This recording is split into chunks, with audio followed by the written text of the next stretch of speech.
আসসালামু আলাইকুম, আশা করি সবাই ভালো আছেন।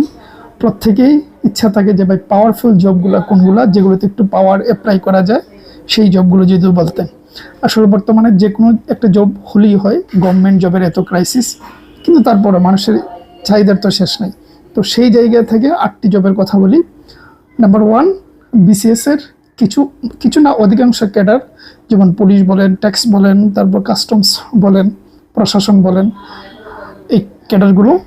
2 নম্বর হচ্ছে দুদকের এডি, 3 নম্বর হচ্ছে বাংলাদেশ ব্যাংকের এডি, 4 নম্বর হচ্ছে এনএসের এডি, 5 নম্বর হচ্ছে সহকারী জজ, 6 নম্বর হচ্ছে উপজেলা নির্বাচন কর্মকর্তা, 7 নম্বর হচ্ছে শিক্ষা অফিসার, 8 নম্বর হচ্ছে সাব রেজিস্ট্রার।